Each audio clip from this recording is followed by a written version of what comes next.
everyone. I'm the overseas candidate for this service award, SusanFung.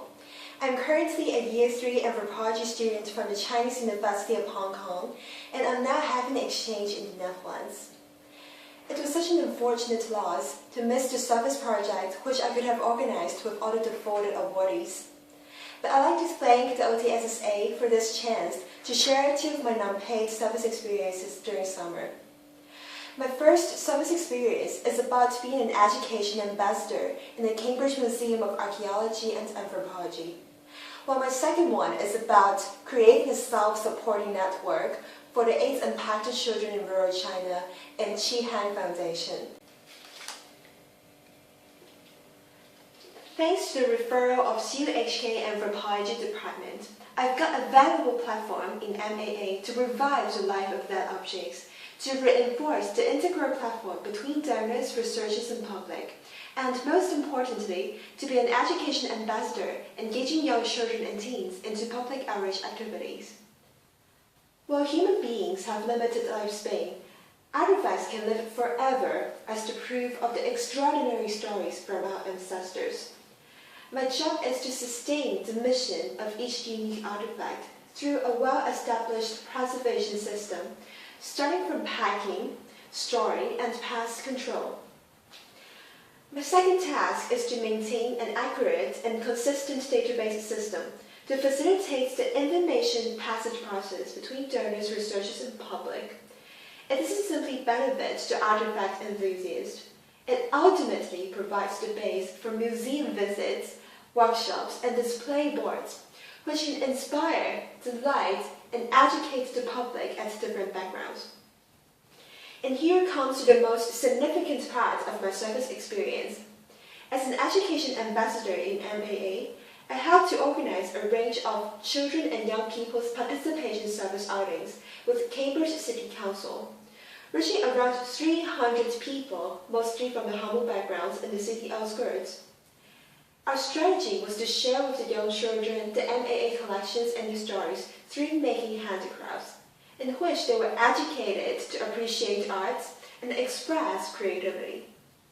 We believe we have made an impact beyond the outings because these handicrafts had brought the history and culture behind into their lives. This also empowered them as the changing agents to enrich the culture and to pass on this inspiration to their friends and family. Back in Hong Kong, to further promote arts education to people living far from city centre, local museums can cooperate with the district councils in city outskirts and outlying islands for organizing workshops and holidays. Shifting the outreach target from young children to teens, I also volunteered to prepare for a summer school, introducing a group of elite but less privileged high school students to the study of archaeology in MAA. Museum has performed an excellent education ground for the students to participate in the seminars, to interact with museum professions, and to handle the actual artifacts in a practical approach. To fully utilize Hong Kong museums as nurturing base for talents in arts and humanities field, I hope the government can encourage the cooperation between museums and education institutions. Exposed to a completely different cultural environment in Cambridge, I've learned to appreciate the cultural uniqueness of Hong Kong. Hong Kong is a cultural pot with a diversity of cultures from all over the world, and the Chinese culture as the foundation. We do deserve something better than a cultural desert. That's why we need a museum, because museum is not just a dusty place exhibiting evidence from the past. It is a forward-looking cultural center, fostering our creativity, identifying our cultural roots, developing our global vision, and most importantly, empowering us to be the changing agents to enrich our own unique culture. After this service experience, I'm more determined to work in museums specifically serving Hong Kong people, and I hope my service experience can draw attention on how each of you can help protect our local heritage.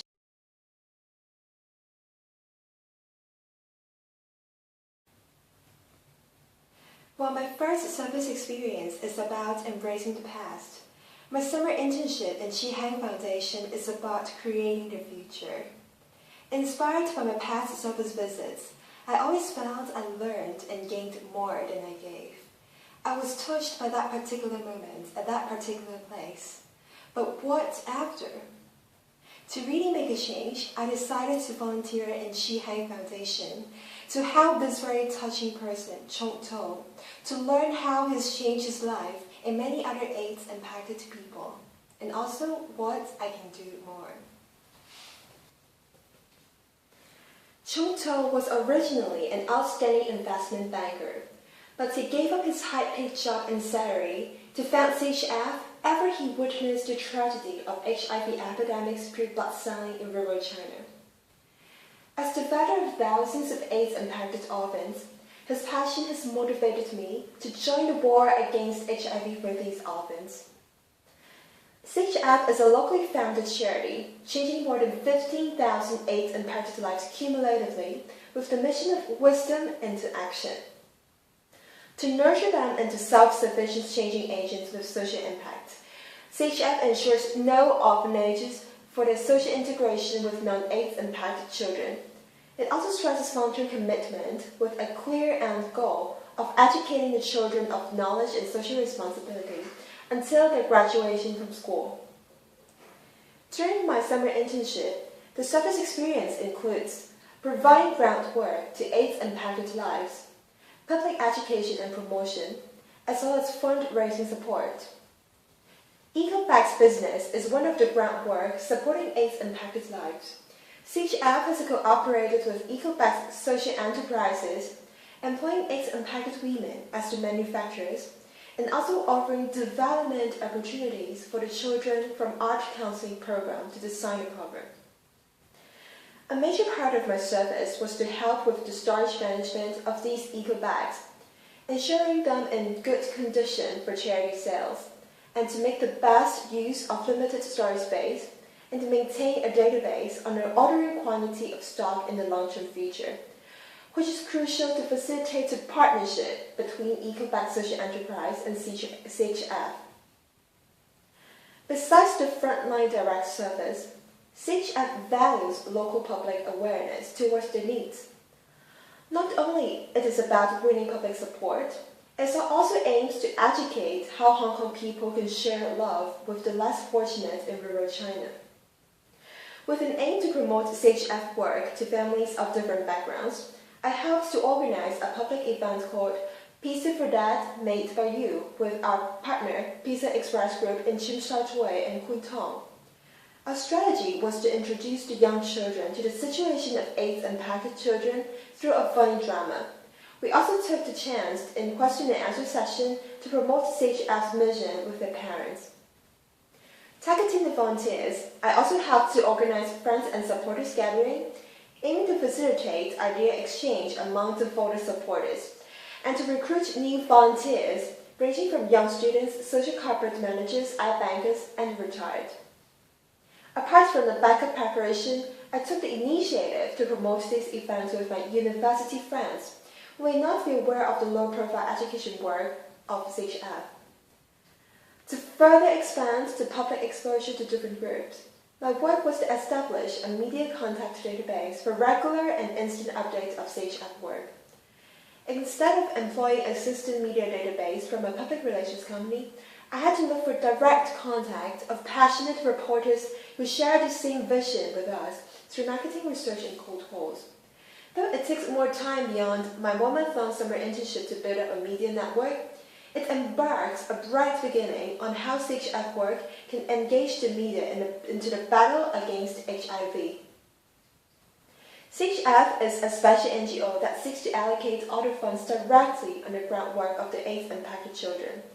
To expand the funding sources, I helped to write sponsorship letters for fundraising dinner to some corporate social responsibility potential partners, utilizing their publicity and fundraising capabilities to bring hope to the AIDS-impacted lives. On the other hand, to maintain support from existing donors, I had to keep track of their database, ensuring timely distribution of receipts and appreciation certificates. As acknowledgement of the donations, I also had to translate the thank you letters from the education sponsorship recipients to deliver their gratitude to the donors.